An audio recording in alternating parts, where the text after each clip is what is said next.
All right, everybody. 10 o'clock. Welcome back to your favorite class. Yes. All right.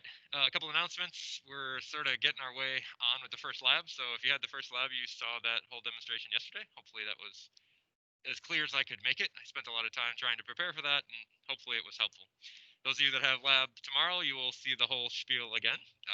And it's on combined loading, so hopefully it's some fruitful, useful information, even though you can't actually be in the lab yourselves, which it's just the way that it is these days. All right. Another announcement I have is homework one's up. Just again a reminder, it's going to be due on Friday by 10 a.m. to my email inbox.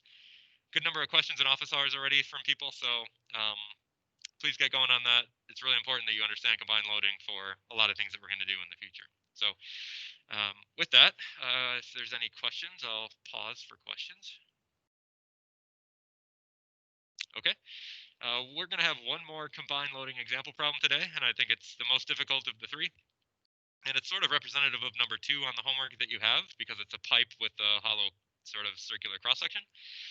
So we'll bring in that example problem and go through it today, and then we'll start in on the principal stress notes, which I've posted onto Blackboard. Okay. Alrighty.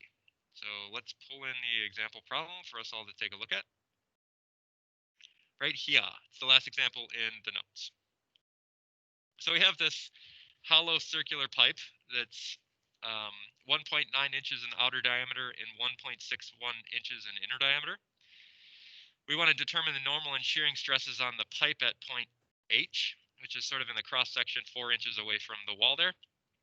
And we have a number of forces that are acting on this particular pipe that are going to cause stresses inside the pipe at points H and point K. We're specifically interested here in point H on the cross section, which is kind of on the top side of this particular pipe. Okay, I'll give you a minute to sort of make your best Pictionary picture, copy down the information. I'll copy over the picture to my writing pad, and then we'll start in on the example.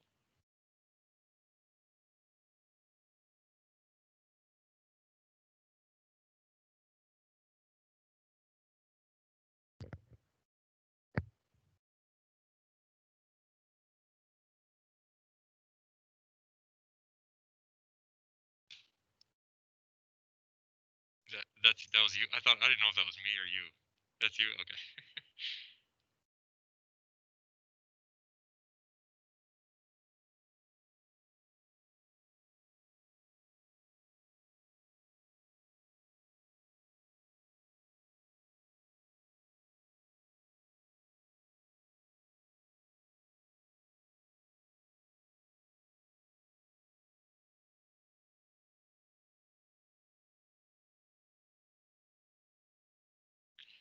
Okay, I'm going to copy this picture over to the writing pad, so if you're still sort of making a sketch or drawing, you can continue with that in just a second after I get it in there. But we'll get going on actually trying to get through this example.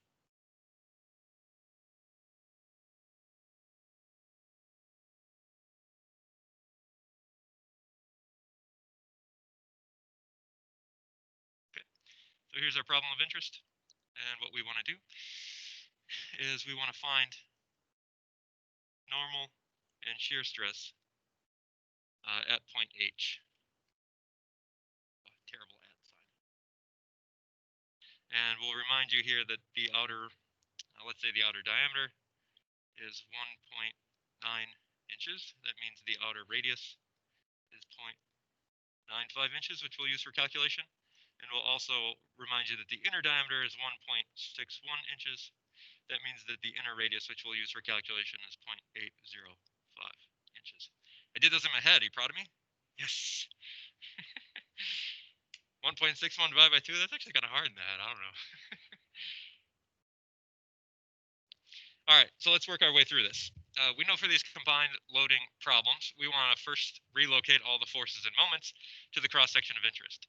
Well, the cross-section of interest is going to be the cross-section that contains point H, kind of here on the pipe first. And so the first thing that we're going to do is define the forces and the moments that will result on the cross-section that contains point H. So we don't really have any external moments that are acting. Everything that acts on this object are external forces. And so let's just go ahead and relocate all of these forces at once to that cross-section just by relocating them first as the forces themselves. So on, cross section with H and K, both of these points, we're going to have a force that results, which is a combination of the addition of all four of these forces on this particular piece. Okay, so let's just go through these one by one. Here we have 150 pounds, which will be in the negative K hat. Here we have another 50 pounds in negative K hat. Here we have 150 in positive I hat. And here we have positive 200 in K hat. All right, so those are the four forces that are acting that we're going to move directly to the cross section containing H and K. Now we can see that these three guys here are going to end up canceling each other out. Right, so positive 200 minus 150 minus 50 in K hat, that's just going to leave you with 0. And the only thing that will remain is the 150 I hat. So kind of the resultant final force in this cross section is going to be simplified quite a bit. And it's just going to be 150 I hat. And here we have pounds. All right. So this is your final resultant force that occurs when you relocate all of that forces to that particular cross section. All right. So that's kind of the easy bit. Now we also have to account for the moments that are created when we relocate those forces. Remember, when we relocate them to the cross section of interest, we're also going to have equivalent couples that we need to account for. So when we do that, the basic idea here is that we're summing, because we have multiple forces that are acting here, the contributions of each one of the R cross F terms that results from each one of these particular forces. All right? So each one of these forces has a different distance to that cross section, and we need to account for the different position vectors R that locate each of the forces to do these moments properly. So what that's going to look like for each one of these individual forces is we'll kind of just do each one of these one by one. Let's first start with this 150-pound force. That's at a distance or a position vector R, which is here if we want to define it. Here's your R bar for the 150-pound load. This is just going to be 4 inches in the I hat down the X direction away from that cross section. So for this contribution of the moment in the cross section containing points H and K from this 150-pound load, we're simply going to have our R, which is 4 inches in I hat, crossed with the force at that location, which is 150 pounds K hat. Okay? So this is the couple that arises simply from that first force that is sort of 4 inches away from the cross section of H and K. All right? So let's continue with this general idea, and we're going to look at the other 4 forces that occur here. And we have another force that we're going to have to account for, this 50-pound force that is here, got some distance away, R bar, that is separate from the position vector of that 150-pound load. And here we're moving what is 4 plus 6, or 10 inches in the I hat direction to get to that 50-pound load. All right. So the moment that we're going to generate in the cross section from that is going to be 10 inches I hat, crossed with the force that's occurring there, which is negative 50 K hat pounds. And this should be a negative 150 up here. Apologies for that. Missed the negative sign above.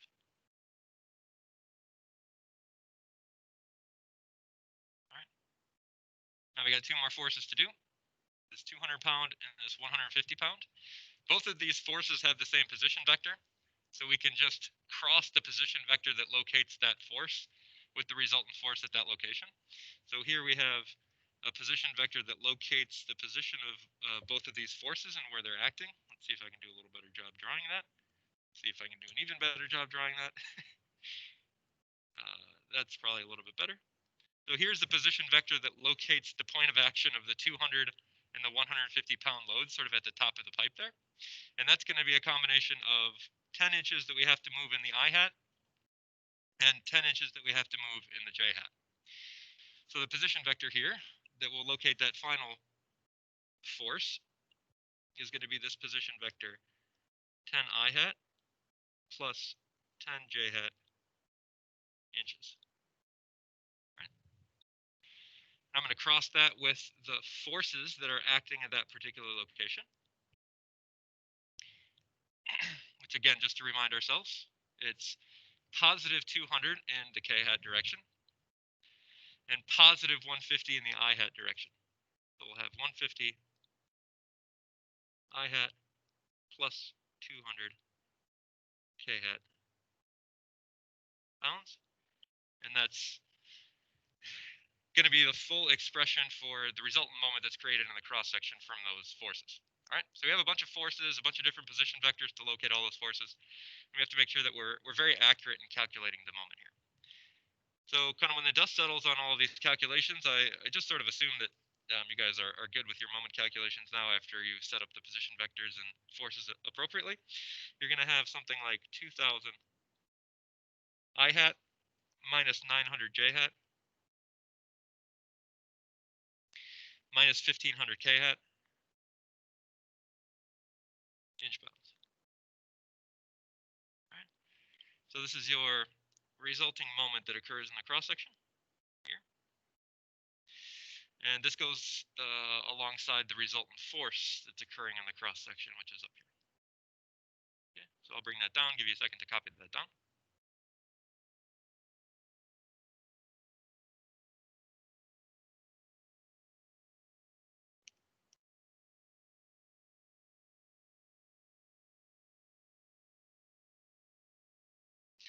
Okay, now let's make a sketch of the cross-section, and we'll put our forces and moments of the cross-section of interest onto a sketch. I always like to make a sketch. Even though my sketches aren't pretty, they're useful. All right. Utilitarian. Okay, so I'll do my best to sort of draw this pipe.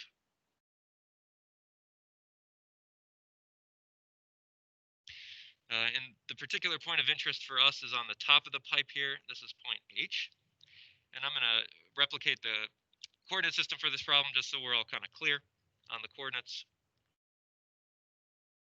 We have something like X, Y, Z for this problem. All right. So the first thing I'll transcribe over is the forces. And the resultant force that we have on this cross-section was just that 150 pounds in I hat. So we'll just go back up here and I'll show you that. Here's the 150 in I hat. So from the center of the cross-section, which is where we're relocating all of these things, we have a singular force arrow, which is 150 pounds. Okay. That's the only resultant force we really care about in this cross-section. The only one we really have. All right. Next, we'll do the moments, and we have all three directions that are going to be drawn on this particular cross-section. So let's go ahead and do that. And each one of the vector components of the moment here are going to be represented by my double arrow notation. That's one of the benefits of using the double arrows, that you can go directly from the vectors that you calculate right to the figure. All right, so let's do that. First thing we got to do is this 2,000 I hat. Maybe I'll draw this in blue just to be clear that this is a sort of a moment. So again, the double arrow notations, 2,000 inch pounds in I hat. We have negative 900 in J hat. So we're going to have some double arrow in negative J hat, which is 900 inch pounds.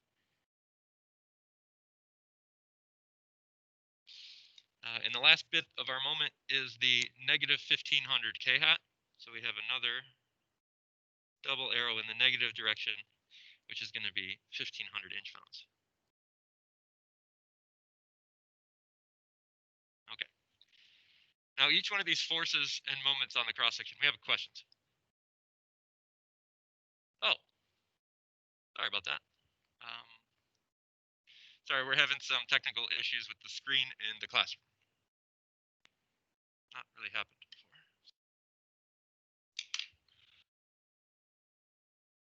I think the aspect ratio of these screens is a little off. Can you guys in the online world see everything that's going on with the screen? Please type in the chat and let me know while I sort of make sure that the classroom here is set up correctly.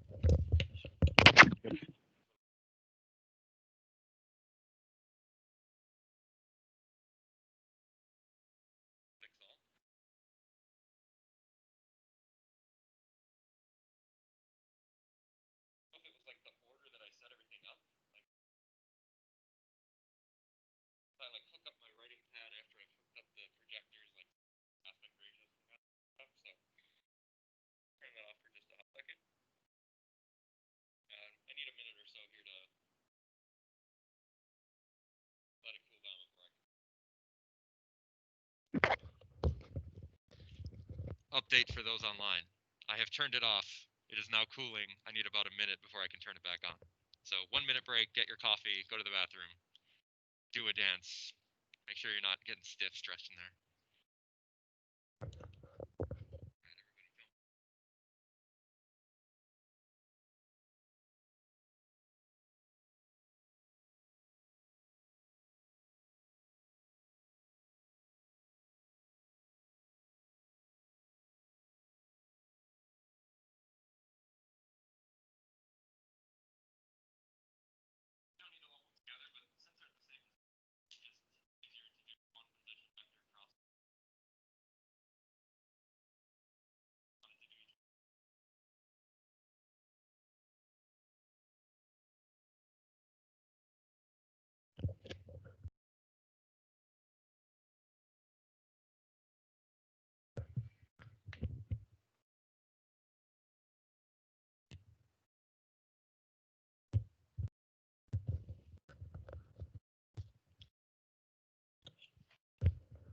All right, everybody got their coffee?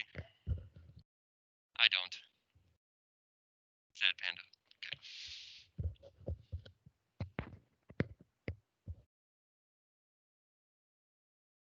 Oh, still messed up. All right, let me try one more thing. And then if it doesn't work, I'll just keep everything off the sides.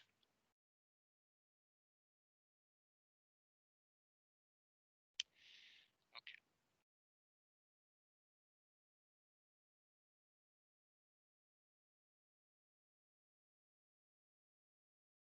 Right.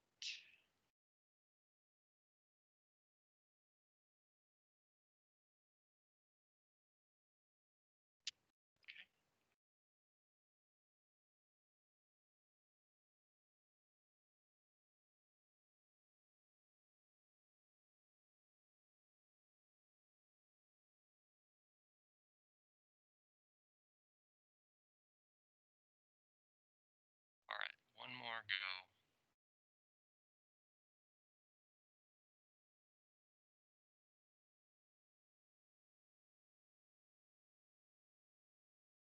I have done it.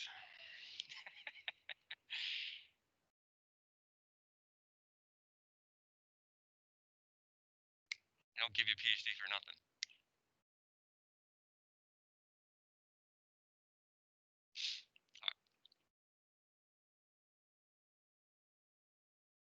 Okay, we should all be back to reality. Oops, there went gravity.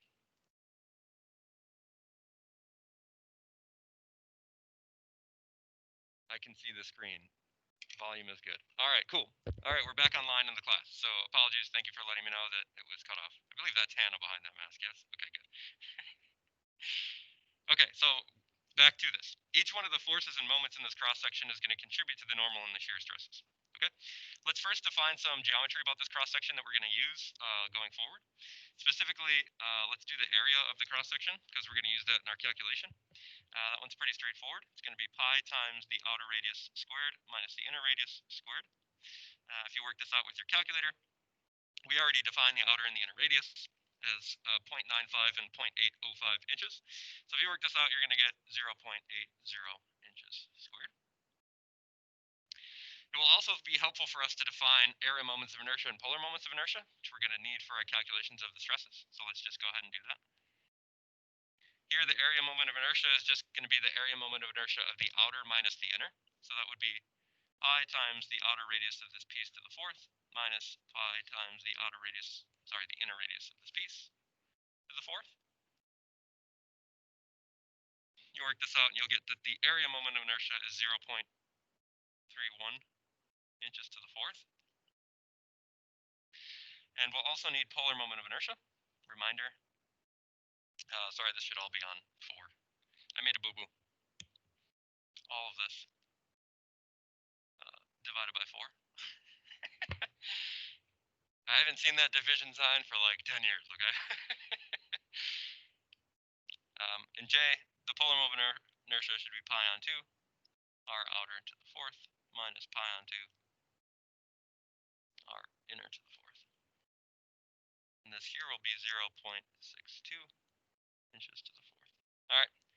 maybe it's just nice to get the geometry out of the way, so when we're punching in numbers later, you kind of understand where it's coming from, and we're not throwing a bunch of symbols in our equations. We can just go ahead with the numbers. All right. So some people have asked me, and I think maybe don't have as much clarity about the double arrow as others. And so maybe I'll take a second here and just talk about, again, one more time what the double arrow is and represents. So remember we did the moment calculations at the very beginning, and we sort of saw that we had, let's say, 200 inch-pounds in the I-hat direction. And so we drew a double arrow in the I-hat direction. Now, some of you maybe talked about the double arrow in 2004, and maybe some of you didn't. But the double arrow is meant to represent the thumb in the right-hand rule. So if you think about putting your thumb in the direction of the double arrow and curling your fingers, you might have something that would be an equivalent looking curled arrow that would represent sort of the same sort of moment here. And that would be like a curved arrow that sort of looked like that. Right? So if you're used to like the curled arrow as a representation of a torque or a moment, then this is what you want to think of. So if I thought about the right-hand rule and sweeping my fingers in the direction of that curved green arrow, my thumb would be in the direction of the double arrow. So if you're more comfortable with like the curved arrow than the double arrow, maybe you could draw the curved arrows in there to help you. And so another example would be like if I wanted to represent the double arrow here, it would be sort of this curved arrow that looks like that. And if I wanted to represent the double arrow on the bottom, it would be the curved arrow that looked like that. So if I thought about taking my right hand and sweeping my fingers in the direction of those green arrows, my thumb would be pointing in the direction of the double blue arrow. Okay? Hopefully that helps sort of clarify things. And if we thought about that physically, like if we thought about this green arrow here, you might represent it as like this large green arrow coming across the face, which would put this side in tension and this side in compression. Maybe that helps people. Okay? I just generally stick with the double arrow notation. I sort of understand it at this point, and hopefully maybe you'll get some experience with it in this class and get there too. Okay. All right. So we want to talk about the stress that's on this face, specifically at point H. So let's put a sigma H. We could have two possible contributions to the normal stress, and that would be from axial loading, and it could be from normal stress from bending. All right. If we remember our equations for this, this is going to be something like P on A plus what would be negative my on I, but I'll just write it as my on I. We'll rely upon our pictures kind of for directionality and the signage of the stress. Okay? All right. So I got to think about, in my cross-section, which one of these, are these loads, which moments are applicable, which loads are applicable in this general normal stress calculation. All right. Well, we know that this is like an axial loading term. So I want to look for an axial load to be contributing to the normal stress. So if I pan up in my picture here, I do have an axial load here, and that is this 150 pounds. So it's a load coming off of the cross section in sort of this axial direction of the pipe. All right. So this is this 150 pounds is going to be contributing to the axial stress in this situation. And we have a tensile stress because it's generally positive, tending to sort of pull the pipe in tension. So here we're going to have 150 pounds divided by the cross-sectional area of this piece, which we calculated before as 0.80 inches squared. Okay. I'm going to add the contribution from bending. And I have to think about which moment that I have in my cross-section is contributing to normal stress for this particular point. All right. So I have two possible bending moments that could be contributing normal stress at point H. And those two possible bending moments are this 1,500 inch-pounds here and this 900 inch-pounds here. That's because these two moments are sort of acting to bend the cross-section, right? They're double arrows sort of acting across the face, indicating a bending moment, all right? So if we sort of investigate each one of these two moments, we might want to identify where the maximum compression and tension are going to occur from each one of these individual pieces. So for instance, this 1,500 inch-pound moment that I have in sort of the negative z direction, as I've sort of drawn this curved arrow and as I've sort of drawn this double arrow, that's going to create for me a situation where I have compression on the bottom and tension on the top. So because of this particular 1500 inch-pound load, I'm going to end up with tension here, and I'm going to end up with sort of compression on this side. And that's strictly from the 1500 inch-pound double arrow. I know that the double arrow will be along the neutral axis, so I could also help myself in this situation by sort of understanding that this 1500 inch-pound double arrow that is the moment will have a neutral axis for bending in this general location, and I know that the neutral axis is going to have no normal stress. Right? So there are many ways to kind of think about how this 1500 inch-pound load will contribute to stresses in various points on this cross-section. So we know that the maximum tension is going to be up here, and the compression will be sort of on this side.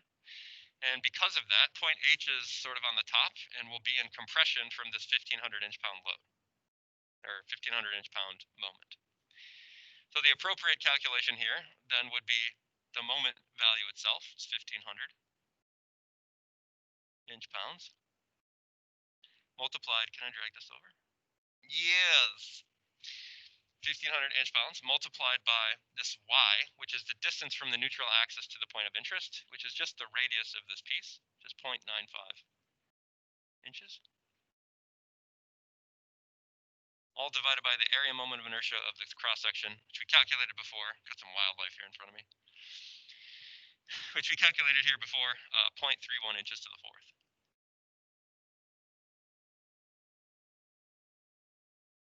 All right. So I'm going to have contributions from that 1500 inch-pound moment. Now, before we close on the normal stress here, I want to talk about the other moment that's acting in the cross-section, and that is this 900 inch-pound moment. So this 900 inch-pound moment is also sort of acting to provide normal stress in the cross-section, but this 900 inch-pound moment has its neutral axis along the double arrow, and since H here is on neutral axis, there will not be any contribution to the normal stress from bending, right? We're going to have sort of compression on this side from the 900 inch-pound moment and tension on this side from the 900 inch-pound moment. Right?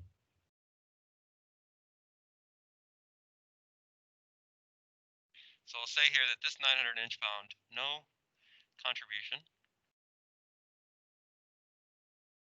to the normal stress sigma at H.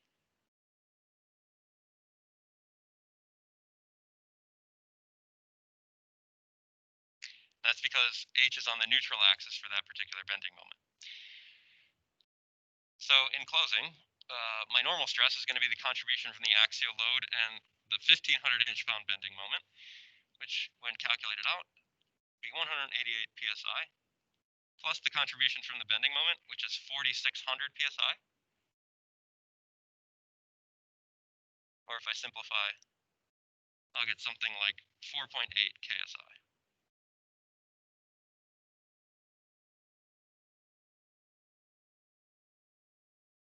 Okay. So that's the normal stress. Now let's talk about shear stress. All right. Our shear stress we know could come from transverse shear or from torsion. Right. Generally, the equations here would be VQ over IT plus TC on J.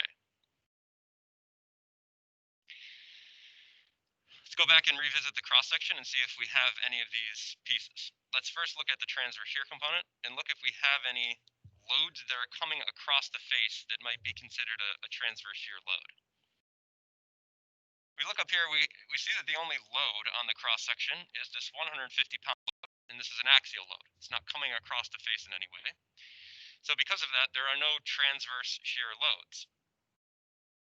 And so this term here, there are no transverse shear loads. 0, no transverse shear loads.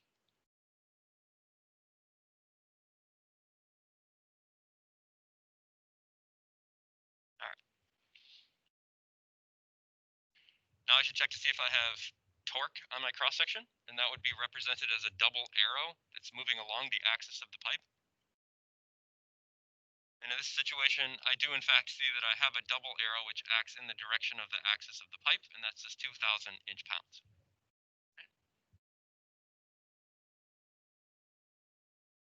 So let's go ahead then with the calculation. I think we have just about everything that we need to do this calculation.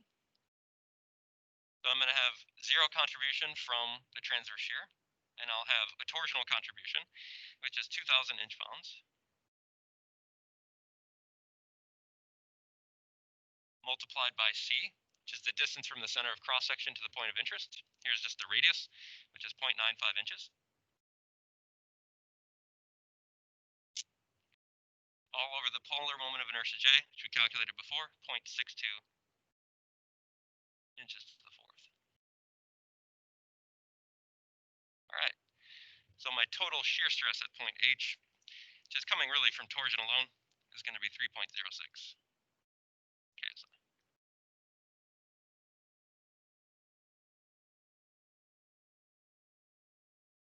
Okay, how are we doing?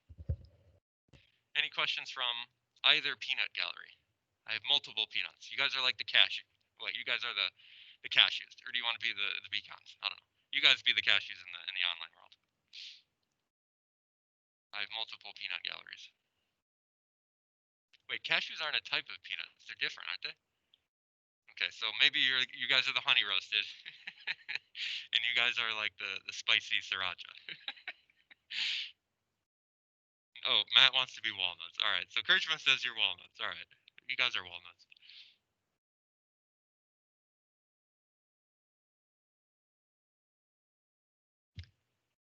Okay, so that'll conclude the combined loading notes. Please take a look at the homework and give the homework a go. I have office hours every single day, 8 a.m. to 9:30 on Teams. So if you got questions, please come to office hours and ask questions. And your assignment for combined loading is going to be due on Friday. Okay, onward. Onward, I say. New topic.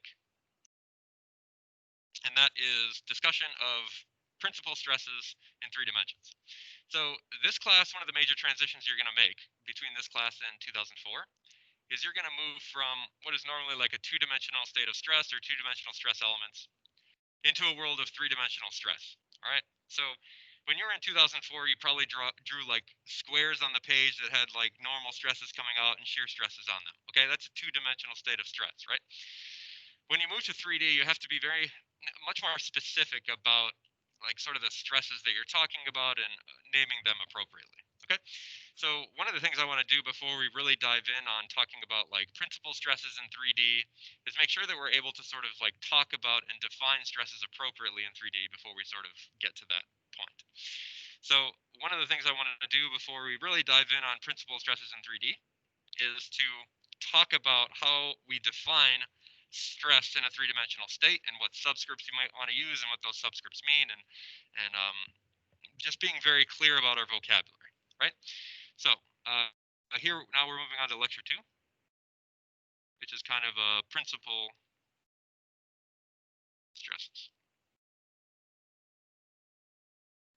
And the first thing I want to do in this lecture, like I said, is sort of take a step back and talk about stress. And if I ask you like, what is stress?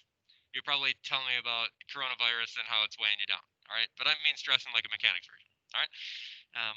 So I want to do a quick review of like what is stress generally. And this is going to start with a review of like internal forces. All right, so let's talk about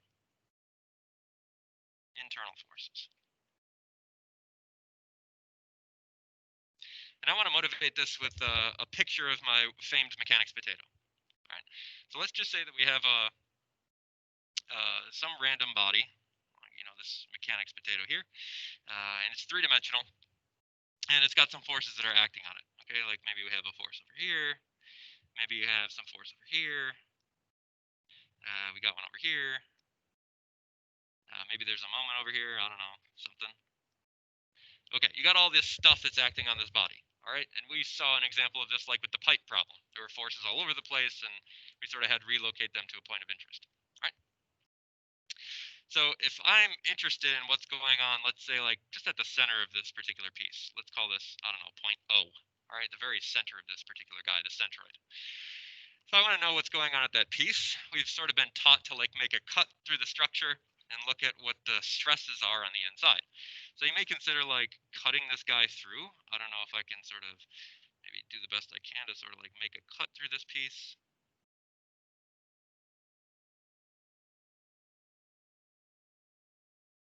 All right, I'm trying to like illustrate like a slice through this particular guy at O. I know I'm not the best artiste, but do the best that I can. All right, so I'm slicing through this particular guy at point O. That would result in a structure that might look like this. All right, so I've cut through this guy, and it still retains kind of this backside here as best it can, and the forces on this half still remain here and here. And the important thing that you were sort of taught from statics, or hopefully continued on in your first mechanics and materials course, is that when you make that cut, the resulting face has to be in equilibrium with the forces that exist on that original surface. And so when we talk about like cutting through this particular piece, there's going to be internal forces at that cut that are acting to balance out those original forces. Okay, so we have many internal forces that balance the external forces F1 and 2.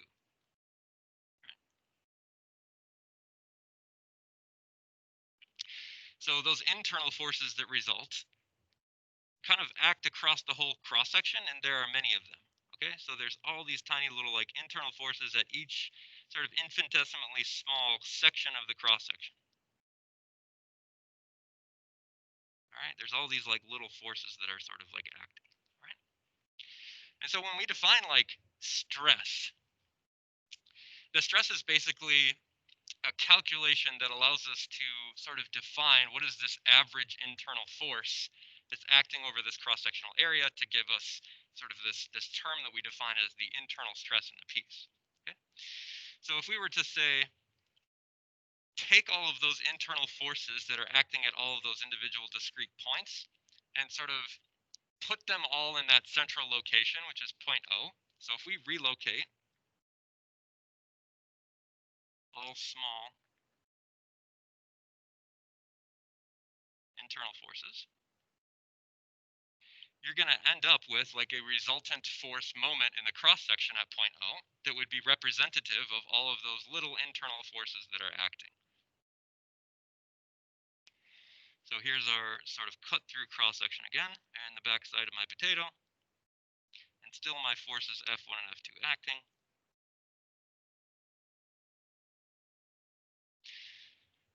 But now we've relocated all of those internal forces to the center of this cross section at point O, and maybe the resultant force that occurs is something like this. Let's just call it R, the resultant force. And maybe there's a resultant moment that comes about by relocating all those internal forces as something like here is a resultant moment M sub R, where R is meant to be the resultant moment. Okay, now we take this resultant force and we take this resultant moment and we say that, okay, we can separate this into like components in I, J, and K.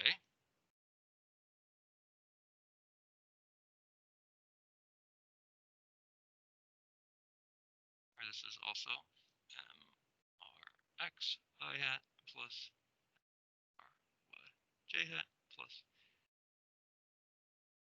M R D K hat, right? These components of the moments in each one of the general directions.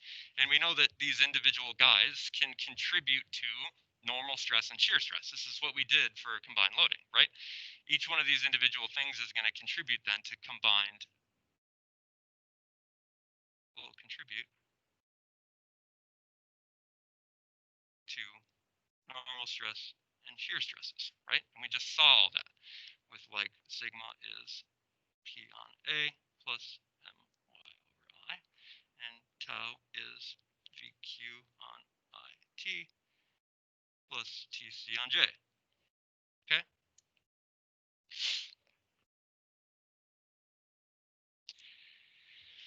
Now let's imagine we have a coordinate system here, and I'll just, for simplicity's sake, do like x, y, z.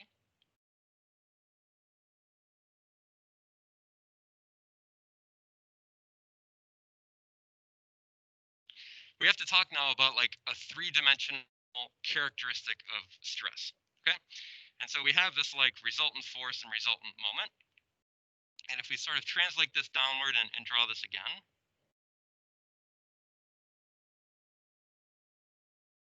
where we have our F1 and again our F2 that still exist. And we sort of translate this resultant force and resultant moment into normal and shear stresses on the face. So with our coordinate system that we previously just showed, like this x, y, and z coordinate system, you could resolve those forces and moments into normal and shear stresses. It might be something like, okay, we have a normal stress here, and we have a shear stress here, and we have a shear stress in the on the face in this general direction. Okay, so here we have a shear stress, and here we have a shear stress. Now I've made this cut. I've resolved my forces and moments. I've created a normal stress and shear stresses. All right. Now here's where sort of the nomenclature of three-dimensional stress needs to come into play. All right. When we're talking about a three-dimensional stress, we could have normal stress in all three directions, and we could have shear stresses in all three directions. Right. So the first thing I want to do here is define my normal stress direction. And it's pretty obvious that we've cut in such a way that the x-axis is the one pointing out from the surface. Okay, so this here is my normal stress. And this is specifically pointing in x. Okay, so we might use a subscript here that is sigma x, because it's the normal stress in the x direction. Right? Now the shear stresses are ones that we're going to need to define which face we have cut upon and across which direction the forces act. Okay, so we'll dive in a little bit more on this in detail, but the idea here is that if I resolve my forces into either the y direction or the z direction for this cross section, I have cut my piece such that the x-axis is my normal axis, and the y and the z directions are sort of the transverse directions across this face. So I need to define my shear stress appropriately by defining the face upon which the shear acts and the direction upon which that force also acts. So here I would say that this particular shear stress that I've drawn is on the x face in the y direction. So we need sort of two subscripts to define the shear stress. Right? So shear on x face in y direction.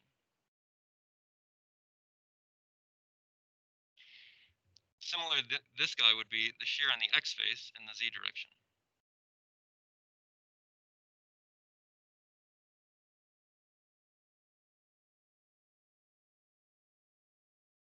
All right.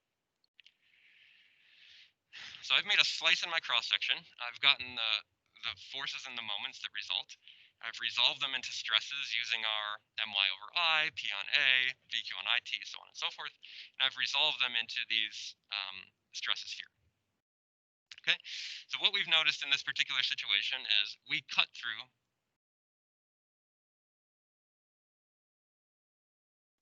the the YZ plane, right? And that resulted in a stress in the X direction, shear stress on the X face in the Y direction, and shear stress on the X face in the Z direction. Okay. Now, if I want to understand the full three-dimensional state of stress, I have not yet done that. Okay.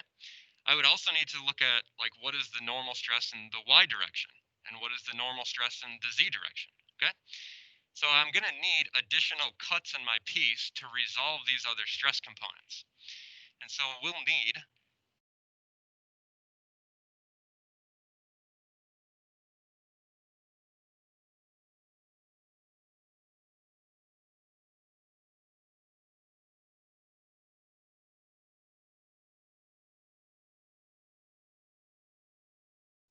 more cuts on our object. So what do I mean by that? All right, well, we cut through the YZ plane. Now let's see what happens if we, for instance, cut through the XY plane.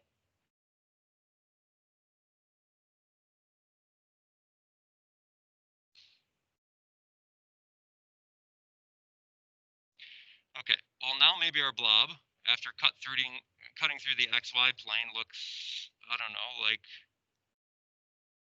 this. And you've got like the remainder of the potato sort of like behind it, right? Doing sort of the, the best I can. That's not very good. Let's try that again.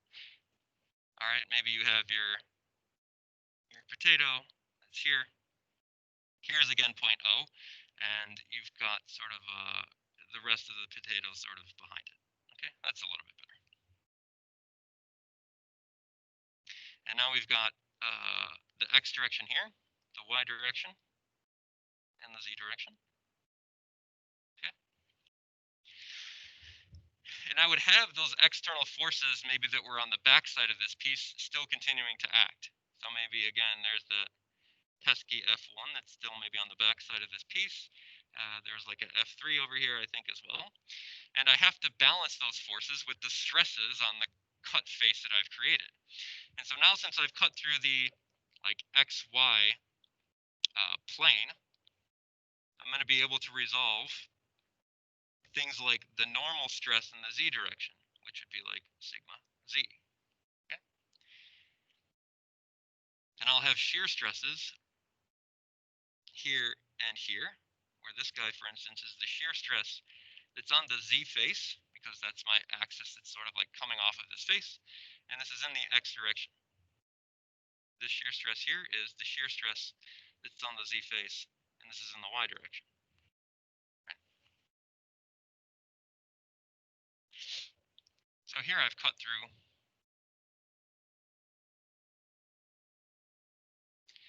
the XY plane, and I obtained what would be sigma Z, tau on the Z face in the X direction, and tau on the Z face in the Y direction. Okay, so these are three more stress components that I didn't have with my original first cut. Right? So it's differing from those three values there, sigma X, tau XY, and tau XZ. Different than sigma Z, tau ZX, and tau ZY. All right, so I've unlocked three more stress components. I can do my last cut, which will be through the XZ plane.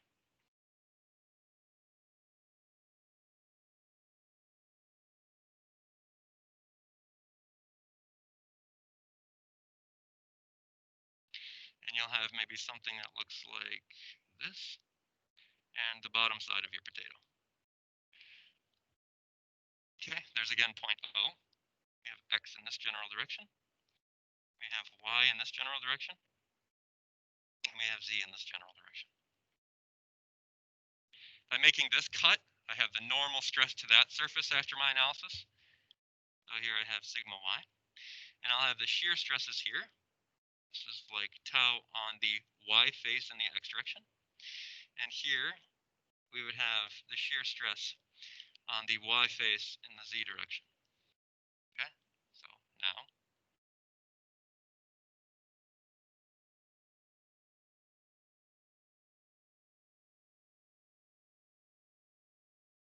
okay. So altogether, after my three sort of perpendicular cuts, I've uncovered the 9 states of stress that I could possibly have for this piece.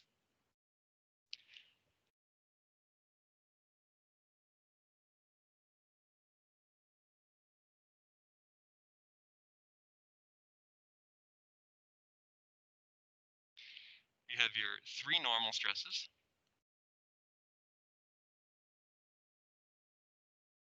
which are like sigma X, sigma Y, sigma Z. And you have your 6 shear stresses, which is tau on the X face in the Y direction, tau on the X face in the Z direction, tau on the Y face in the X direction, tau on the Y face in the Z direction, and tau on the Z face in the X direction, tau on the z face in the y direction. All right. These are the 9 states of stress that you could have at any particular point. Right. In 2004, you basically probably only saw like sigma and tau, and that's sloppy. All right, those of you that like Seinfeld, Poppy's a little sloppy. All right. We need to be more clear about the stresses that we define. And so when you're talking about or presenting stress in this class moving forward, I would ask you to be very clear about which stress you're talking about by using subscripts like you see here. So you might have normal stress in the x direction. You might have normal stress on the y face, normal stress in the z face. You might have shear stress on the x face acting in the y direction. You might have shear stress on the y face acting in the z direction. Okay? So when you're reporting these stresses, you'll need to be very clear about this. This pops up in your combined loading lab, and it's in your homework in the solution. I sort of like put the subscripts on the shear and normal stresses so that it's pretty clear. So maybe try to get into the habit of those things a little bit more. That's all the time we have for. I'll sort of reinforce this idea when we come back on Friday. Those of you in lab tomorrow, I will see you then. Otherwise, I'll see you on Friday. Thanks for coming.